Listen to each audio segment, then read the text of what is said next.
Instituto Tecnológico Superior de Cintalapa. Hoy les hablaremos sobre la teoría básica de la electricidad y ecuaciones fundamentales. Les daré una pequeña introducción. La energía eléctrica es lo más importante para nuestra vida cotidiana, ya que con ella convivimos diariamente, ya sea cuando utilizamos el teléfono, estamos consumiendo energía eléctrica, porque cuando cargamos es la energía eléctrica lo que estamos utilizando. Y para esto hay varias fórmulas para poder calcular para una instalación eléctrica. Pero en sí, ¿qué es la energía eléctrica? Se dice que la energía eléctrica es la forma de energía que resulta de la existencia de una diferencia de potencial entre dos puntos, lo que permite establecer una corriente eléctrica entre ambos cuando, cuando se doten en contacto por medio de un conector eléctrico. Por otro lado, de modo más amplio, se puede definir una instalación eléctrica como el conjunto de sistemas de generación, transmisión, distribución y recepción de la energía eléctrica para su utilización. La energía eléctrica es un conjunto de protones y neutrones que se están moviendo. La instalación eléctrica Una instalación eléctrica es el conjunto de circuitos eléctricos que tiene como objetivo dotar de energía eléctrica edificios.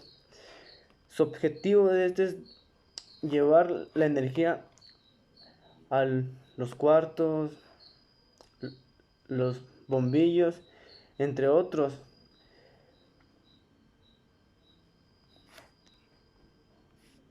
Tipos de corrientes eléctricas.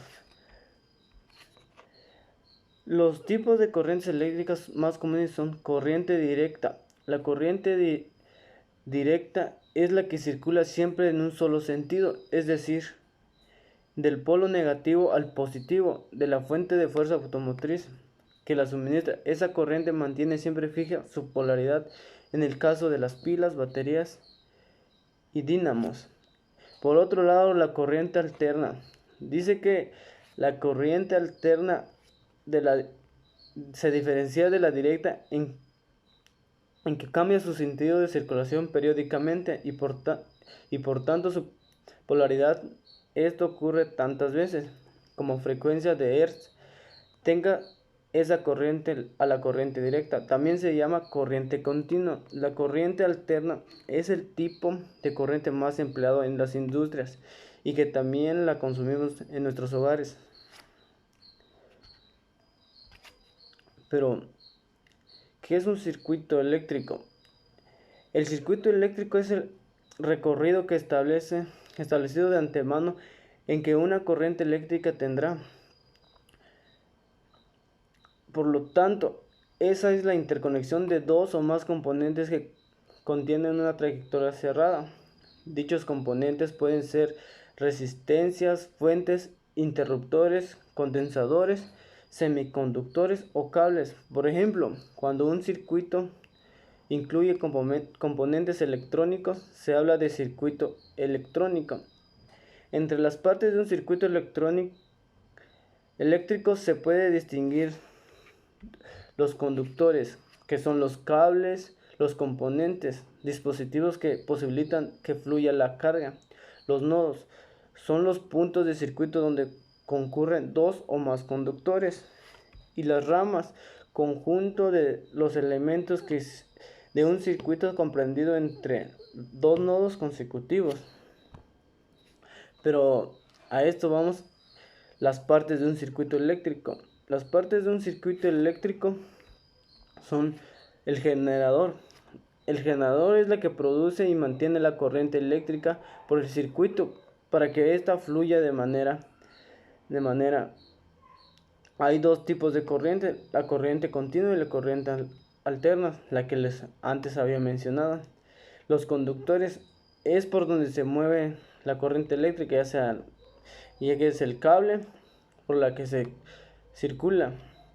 Los receptores son los elementos que transforman la energía eléctrica que les llega en otro tipo de energía, por ejemplo las bombillas, transformadores. La energía eléctrica en luminosa o luz, los radiadores en calor, los motores en movimiento. Ecuaciones fundamentales. Tenemos varias ecuaciones fundamentales para poder solucionar una instalación eléctrica. La ley de Faraday. La ley de Faraday usualmente se expresa mediante esta fórmula, que es E, que es igual a delta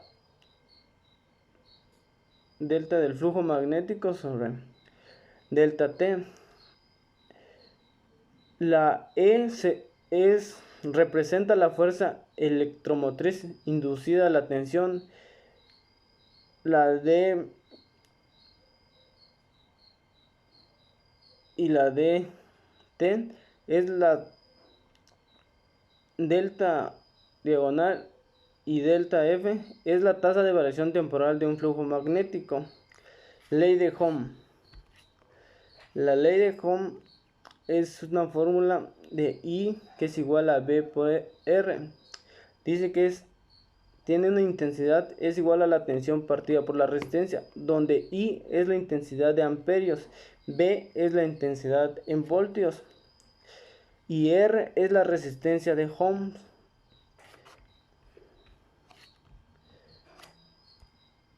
Cálculo de potencia. Ahí tenemos las fórmulas, que es P igual a B al cuadrado sobre R, donde P es la potencia de vatios, B es la tensión en voltios y la I es la intensidad en amperios, R es la resistencia de ohms. Como ahí vemos, resistencia de un conductor. Este es más utilizado en los cables para que tengamos una buena resistencia y no se nos vayan a quemar. Donde R es la resistencia de ohms, P es la resistividad del material, L es la longitud del conductor en metros, S es la sección del conductor en milímetros cuadrados. En esta necesitamos saber cuántos metros de longitud debemos calcular. Es muy importante tener la longitud. Gracias por su atención.